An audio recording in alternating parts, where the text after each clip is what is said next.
L'intégration des leçons de vie et la cohérence comme fil conducteur. Bonjour à tous et bienvenue dans cette nouvelle vidéo astro que je vais consacrer à la nouvelle lune du 15 juin 2026. Cette nouvelle lune, c'est donc le début du recommencement du cycle lunaire qui va donc durer de nouveau grosso modo un mois. Il a lieu dans le signe des Gémeaux, en fin du signe des Gémeaux à 24 degrés, dans l'axe Gémeaux-Sagittaire, donc c'est-à-dire l'axe de l'apprentissage, de l'intellectuel, des compréhensions, de la communication, des modes de pensée, mais également de ce qu'il faut élever, de la quête de sens, des croyances que nous avons tous, des croyances intellectuelles ou des croyances extérieures, de la découverte des nouveaux horizons, et donc également l'accroissement des connaissances par l'usage des compréhensions, des compétences et leur mise en œuvre de celles-ci pour justement nous permettre d'aller plus loin que ce qui nous semblait être capable intellectuellement ou psychologiquement parlant. Cette nouvelle lune, elle met donc en exergue ce besoin de compréhension, d'intégration, des échanges, de la communication. Comment dire les choses. Au cours des dernières semaines, nous avons appris et nous avons été confrontés à des très grandes résonances intérieures, extérieures, structurelles, émotionnelles, qui nous ont obligés en quelque sorte à intégrer des choses encore une fois. Le week-end, là, nous a permis de faire des synthèses, des conclusions. Qu'est-ce que vous allez faire là maintenant, à partir de cette nouvelle lune en Gémeaux, pour communiquer les choses? Nous avons un aspect qui est très important et fondamental dans cette nouvelle lune, c'est l'opposition à la lune noire.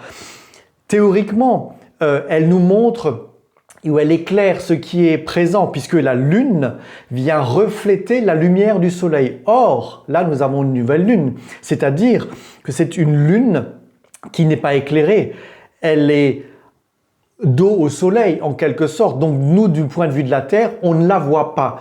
Et donc cette opposition à la lune noire, Lilith, qui se trouve dans le signe du Sagittaire, nous parle bien de nos croyances, de comment nous tenons les discours, de comment nous articulons les choses et de comment nous articulons nos connaissances, nos compétences, comment nous les mettons en œuvre et qu'est-ce que nous racontons de cela. Mais attention, la lune noire, elle a un côté pervers parce qu'elle peut nous orienter vers la profondeur de nos croyances en restant extrêmement dogmatique, absolutiste. C'est-à-dire qu'on peut s'enfoncer dans l'obscurantisme d'une croyance qui va vous limiter. Ça peut être une croyance émotionnelle, ça peut être une croyance personnelle intérieure, ça peut être une croyance amoureuse, ça peut être une croyance familiale, ça peut être une croyance religieuse, ça peut être une croyance politique, peu importe. À partir du moment où une croyance est trop forte, c'est le signal que tout ce qui est autour, vous considérez que ça n'existe pas. Et donc, c'est là que ça devient dangereux parce que vous n'êtes plus du tout capable d'avoir l'ouverture d'esprit, la curiosité Gémeaux, de vous intéresser, de vous informer, d'échanger avec des gens qui ne pensent pas ou qui ne croient pas comme vous. Et c'est là le plus dangereux parce que ça forme des faisceaux de convergence avec des gens qui pensent la même chose mais qui n'évoluent plus, et on appelle ça la bêtise en règle générale, ou alors on a des gens qui également ne veulent pas évoluer. Pourquoi? Parce que ce qu'ils se racontent à eux-mêmes leur convient. Et donc, je vais poser la question, qu'est-ce que vous vous racontez à vous-même? Qu'est-ce que vous racontez aux autres? Et est-ce que ça n'entretient pas finalement des mensonges, des fausses croyances, des trucs auxquels vous vous accrochez et qui fondamentalement ne sont pas évolutifs. Et puis je vais aller plus loin, qui fondamentalement ne sont pas vrais et ne sont pas réalistes. Parce que, je vous le rappelle, quelle planète est à la porte d'entrée du signe des Gémeaux? C'est Uranus, la planète de la rébellion, de la contestation, mais dans le Gémeaux, c'est également la planète des révélations, des scandales, des choses qu'il faut retourner, du transformation du mode de pensée et donc ça veut dire du mode de communication, c'est-à-dire être honnête avec les choses que nous constatons dans nos vies, dans la société, dans un système, être honnête avec ce que vous vivez. Si vous n'êtes pas honnête avec ce que vous vivez et que vous vous racontez des choses pour vous rassurer intellectuellement, vous allez vous rassurer un temps, mais vous n'allez pas pouvoir évoluer, c'est impossible. Et cette nouvelle lune, en fait, elle nous pose en quelque sorte le diagnostic. Elle nous dit quel est le discours que vous voulez tenir. Est-ce que c'est un discours d'honnêteté en faisant évoluer les choses, même si c'est dérangeant, même si c'est choquant, même si c'est déstabilisant? Mais la seule clé qui permet de faire évoluer les choses et de sortir donc des croyances limitantes, c'est d'être honnête avec vous-même, d'être honnête avec les autres.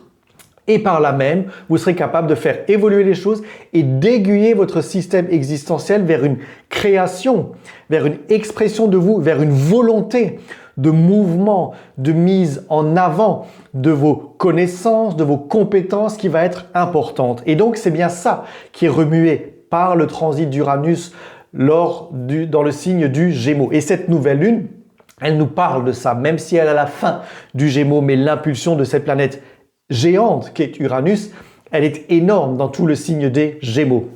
Et donc, comme je vous l'ai dit, lorsque Uranus est rentré dans le signe des Gémeaux, si vous ne le savez pas, je vous invite à revisionner la vidéo, elle nous parle de nos connaissances, de nos vérités, de nos compétences. Elle met en avant le savoir et la connaissance. C'est-à-dire que si vous avez connaissance de quelque chose, vous ne pouvez pas juste le mettre sur le tapis et vous dire non, finalement, il ne m'a pas menti, par exemple, et on va continuer comme ça.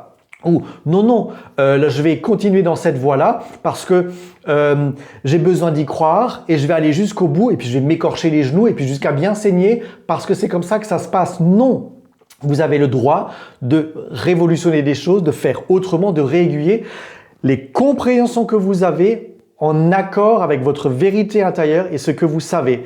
Encore une fois, même si c'est dérangeant, mais c'est la quête de vérité qui va là pouvoir refléter en vous qui vous êtes réellement. Et donc, il ne s'agit en aucun cas de vous mentir ou de mentir aux autres. Il s'agit d'être cohérent parce que la cohérence va être le fil conducteur de votre capacité de rayonnement personnel intérieur dans qui vous êtes, dans votre personnalité, tout simplement.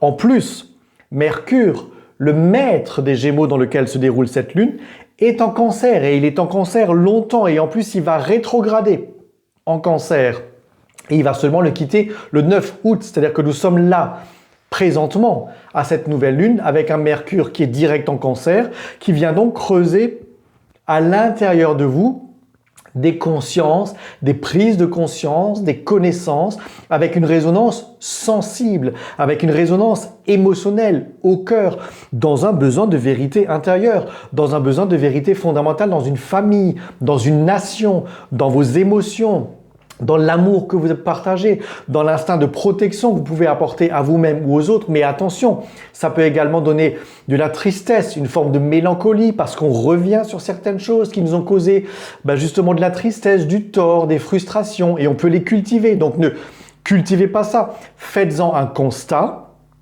et arrêtez de vous mentir. Vous ancrez les choses, vous posez les choses, vous décidez des choses en votre âme et conscience, en votre cœur. Et c'est comme ça que vous allez pouvoir faire avancer la mécanique. Cette lune, elle fait donc un demi-sextile à Mercure, son maître en Cancer, et elle fait également un demi-sextile à Mars, large, dans le signe du Taureau. C'est-à-dire que ce sont les actions qu'on mène de façon structurée, réaliste, concrète, en y travaillant, avec un objectif, certes avec la lenteur, mais avec la certitude qu'on va pouvoir récolter quelque chose d'intéressant si on conduit les choses correctement. Et donc, encore une fois, le mot-clé, ça va être vérité, honnêteté, cohérence. Par là même, c'est pour ça qu'il éclate des scandales. Par exemple, Epstein, on n'en entend plus parler. Les journalistes qui, normalement, ont un devoir d'information, ils ne font pas leur travail, mais peut-être qu'ils ont eu des ordres. Il y a dans ce scandale quelque chose qui est fondamentalement dérangeant dans le mode de fonctionnement de notre société parce que ça touche des dirigeants et ça touche des politiques. Yael Braun-Pivet et Gérard Larcher ont interdit la tenue d'une commission d'enquête. Qu'est-ce que ces gens ont à cacher? On apprend que Gabriel Attal n'a pas de master et qu'il a été pistonné depuis le début. C'est-à-dire que c'est la preuve par ces exemples-là qu'il y a des informations qui demeurent cachées parce qu'on a besoin de continuer à croire en un système. Il y a des informations qui demeurent cachées parce que ça montre que des personnes ne sont pas en connaissance de leur sujet, mais ce sont juste des opportunistes. Donc vous allez assister à ça autour de vous. Vous ne soyez ni un menteur-menteuse, ni un opportuniste fini. C'est par la voie de la vérité, la voie de la compétence, la voie de la vérité que vous pourrez accéder aux choses. Les signes les plus concernés, évidemment, ce seront les Gémeaux, les Sagittaires, mais également les Vierges et les Poissons. Pour les autres, si vous avez besoin d'aller plus loin, vous pouvez toujours commander votre analyse lunaire personnel. Attention, ce n'est pas de l'IA, c'est une étude que je fais à partir de votre thème de naissance dans une commande qui est consacrée uniquement à vous. Belle lune à tous!